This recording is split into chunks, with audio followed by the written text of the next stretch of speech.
I am the president of the organization. There are three other directors. Steve Beckendorf is one of my colleagues as a director. And we also have Ron Kaufman and Mary Gerritsen.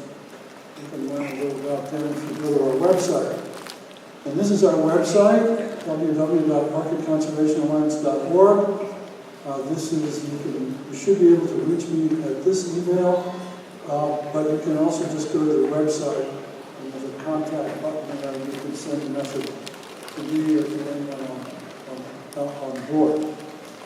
So, as I said, I'm going to talk briefly about the Society and then the Alliance, but let me just show one slide first that to me sums up why I'm involved in any of this to begin with. So I think it was about 50 years ago that the first picture of the Earth from space was published. It emphasizes that we are unique, and everything on the Earth is unique. There may be other worlds out there, other planets with various life forms, and it would certainly be interesting to know that they exist. But as far as we know, we are the only planet with life on it. And so everything you see there is unique. I like this particular view because, of course, Medellín is dead center there. I come from San Diego, California, which is off to the side a little bit, just up there. We're just about 30 miles from Mexico. There's been a lot of discussion here about where orchids are, how to conserve them. We had a couple of wonderful presentations about how to conserve orchids in botanical gardens from Tom Miranda. And then earlier today we heard from Daniel Pratt about the virtues of conserving orchids in situ. I'm not going to revisit any of those arguments. We're all good friends, and there's certainly more than one way to conserve an orchid. Our organization has been involved primarily, however, in situ conservation, mostly for the reasons that Daniel Pratt elaborated so elegantly. So let me go ahead here a little bit and tell you briefly about the San Diego County Orchid Society. If it turns out that what I say interests you, you should go to this website and look for the conservation subpage. It will tell you who to contact, what they want to know, and what the deadlines are. Now what you'll find is that the deadline for this year's applications was August 1st. That was 7 days ago. We have one deadline a year, so if you are anxious about getting a grant, I would write to the director of the program, Ron Kaufman, as soon as possible. Tell him that we're going to get an application in as soon as possible, and that please could you have a week's grace on the deadline. So the goals of this program,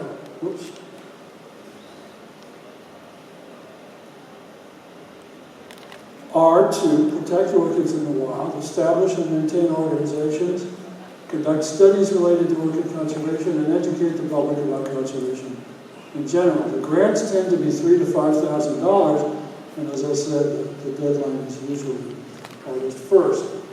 So this level of money is obviously not enough to do a major study. You won't pay your salary for a year unless you live very economically. But it might do you a field trip.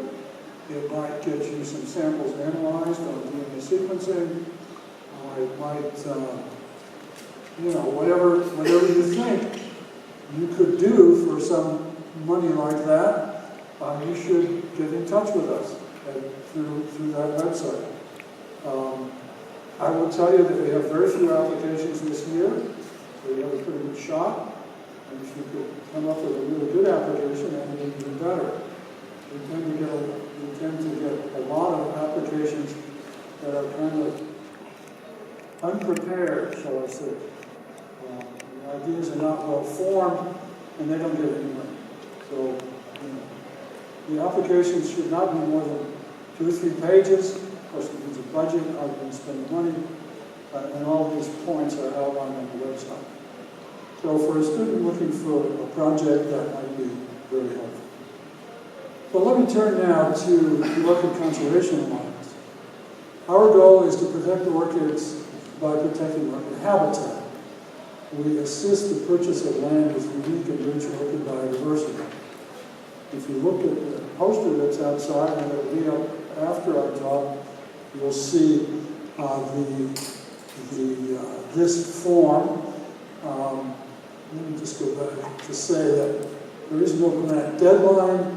We consider contacts at any time of the year, and I would contact us for an informal interaction before some kind of formal application, because it's potentially a lot of work for you to write it, for us to read it. So some pre-that contact is helpful. So we've been in existence for about 14 or 15 years now. Over that time, we have helped with the funding of, I think it's 7 reserves. The reserves vary considerably in size. Our smallest one is 18 acres. I have a version of this which has hectares. But forgive me, this is in acres. So this is less than 10 hectares. It's to protect a population, the sole Ecuadorian population of frag fisheri, and it's basically a cliff with a field above it. The field above it provides the water running down the cliff that supports this population of frag fisheri. That's kind of an exception for us. We would much prefer to protect larger areas with more orchids in them. The largest effort so far is the reserve of Dracula in Ecuador, northern Ecuador, just south of the Colombian border. We've helped with the purchase of more than 2,000 acres there, and I guess that's about 750 or 800 hectares. This has also been our largest grants to date, a little over $100,000 twice. The little asterisk here means that the money has been matched by the Rainforest Trust, and we really like that. That's a very efficient way of using our money.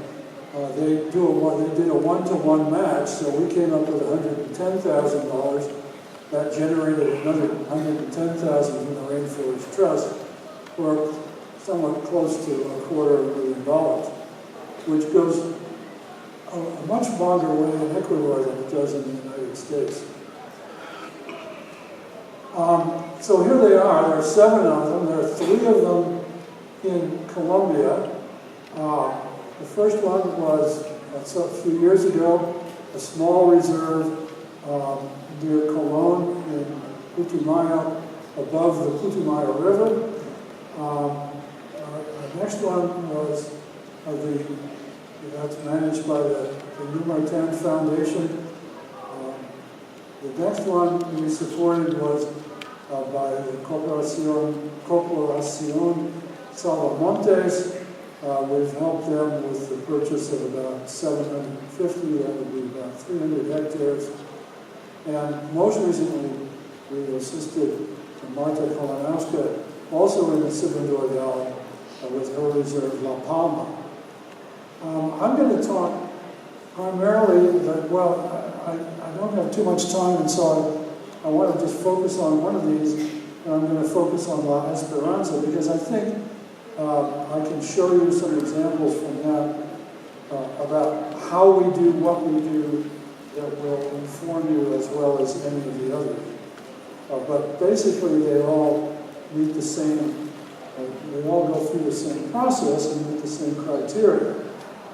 So when I talk to people who are not orchid people and who have maybe less conviction about conserving orchids and they don't understand the process, I explain to them why finding a good orchid reserve is kind of like buying a car.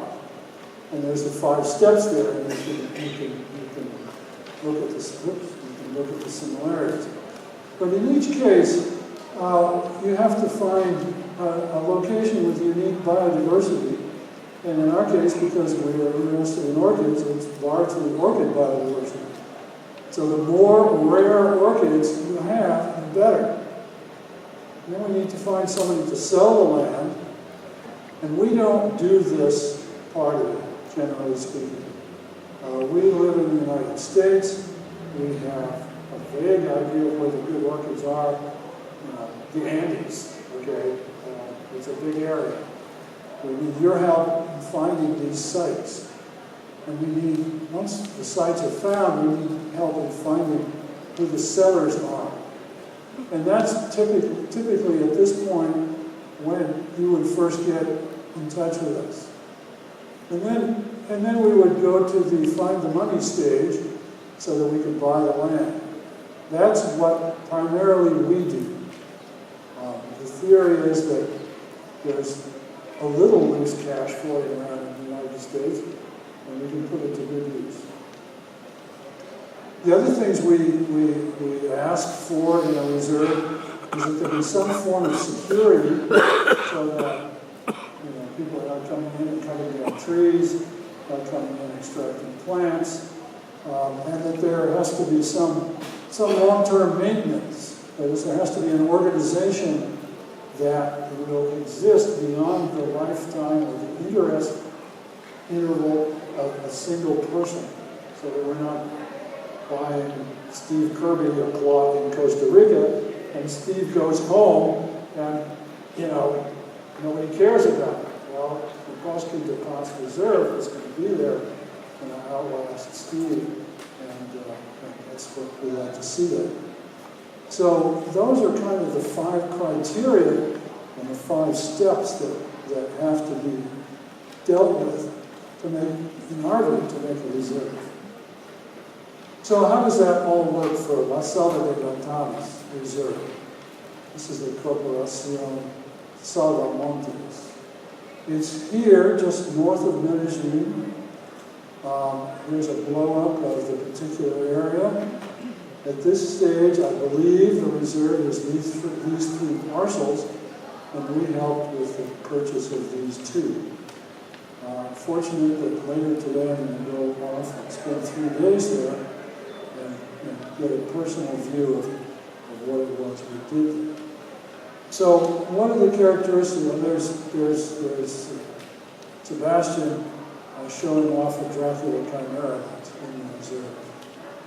He's the principal point of interaction between ourselves and the reserve.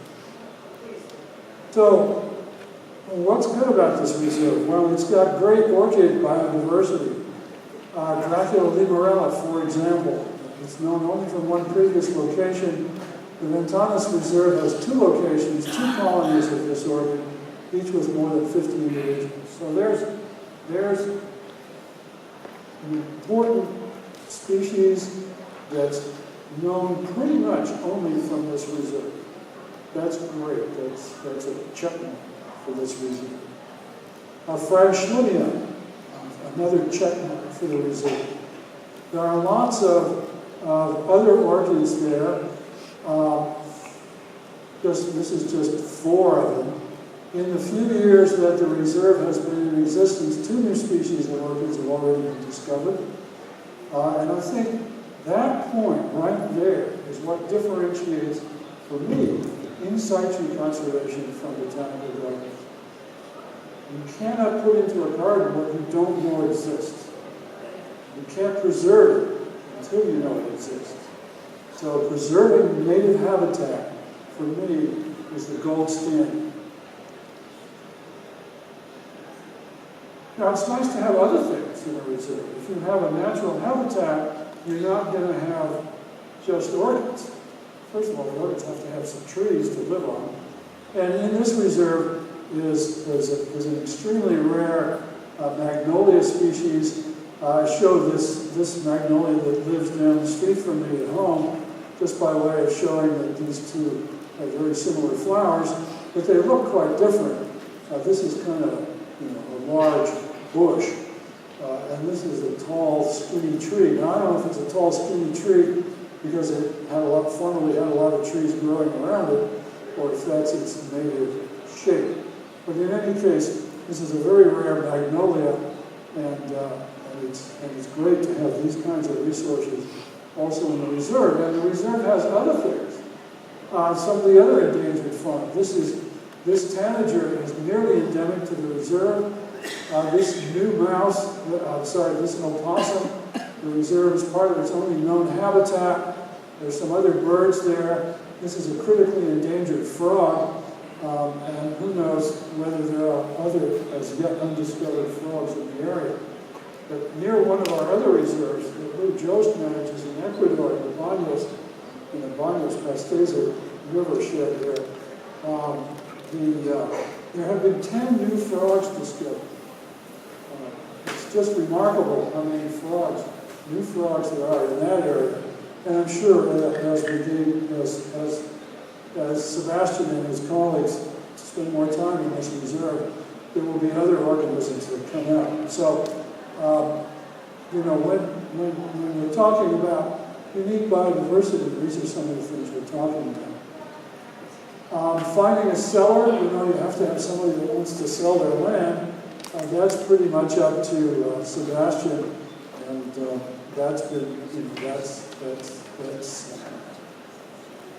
that's what they were able to help with here. So let me just say, so you've seen this slide before, just to reiterate a few things. We are particularly interested in rich orchid biodiversity. We can come up with sums like that, and you should contact us as you can. So just to say a few words, that this is how we raise the money. So we solicit memberships in the United States, but mostly in the United States. We have some foreign members, a few people in Australia, I think one in Europe, maybe two in Europe, I'm not sure. We may have even some in South America. We ask for donations. Sometimes they come from members, sometimes not. I was at an orchid, and this is why we sell t-shirts, book bags, hats, bags, etc. at orchid shows. So I go to orchid shows, and I was in Santa Barbara 2 or 3 years ago with that poster that you saw there about our reserves, and some woman comes up to me and says, I really love what you do. I'm going to go to your website and make a donation. And I said, well, you could join up right here. And she said, no, if I do that, you're just going to pester me for money all the time. I'm going to do it anonymously. Well, I can't tell you how many times I hear people say, I'll send you some money, and then you never hear from them. So I don't know if I heard from this woman or not, but 2 weeks later, we had a $15,000 check. And let me tell you, that's really nice. That's really nice. That made my day. Thank you, whoever you are. So we also take people on trips. We've taken trips to many countries now in 2020. Next year we have Australia, China, and Costa Rica on the list. And people come to see these trips. They're not all to our reserves, obviously. They don't have reserves in Australia, China, or Costa Rica, although there are reserves there. But people like to see orchids in the wild, and we are sort of the Orchids in the Wild travel agency in the United States. So how can you help us with raising the money? Well, there's two ways. First of all, come up with a good reserve. People will support it. We can get money for a really orchid bio-rich reserve. So if you can find a site that meets those criteria, you should let us know. And that will be a huge help in raising the money. And the second way you can help, you could buy books and hats and so forth if you want through our website. But the other way is to come up with a good trip. People love to go on these trips. Although we make most of our money from donations, the second most important is by selling trips, and it's by no means a trivial source of our money. probably 30 or 40%, maybe that much, some years, once you sell trips. So if you have a place you would like to go, or you know a place that we should go, please let us know. We'll work with you and set up a trip, and if it's in your organization, you can make some money off it, and so can we. So that's kind of why I put this slide in here, to explain how we can interact in the monetary department. So I think that's my story. Thank you for your invitation. Thanks for your attention. I hope we get some support in the form of reserves and trips out of this group. And this has been a great meeting. Thank you again, Claudia. You're welcome.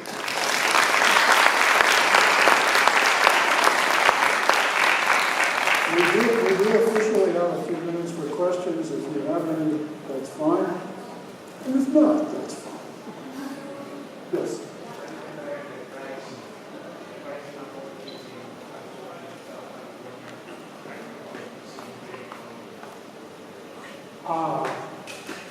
First of all, I haven't bought very many orchids here in Colombia, but they're much more expensive in the United States.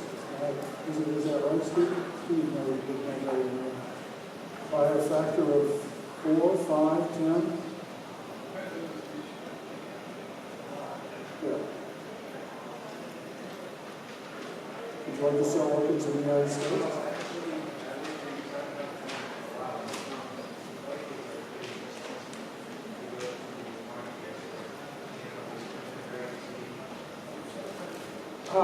Well, so some orchids are very inexpensive in the United States. Phalaenopsis, for example.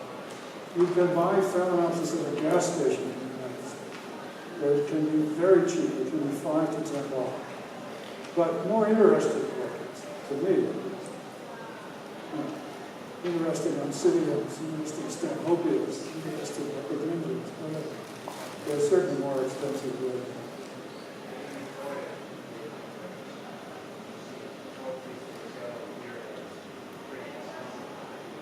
Well, yeah, that's true. I suppose that's true for some special clones and things like that. Any other questions? Okay. Buy your cheap orchids here.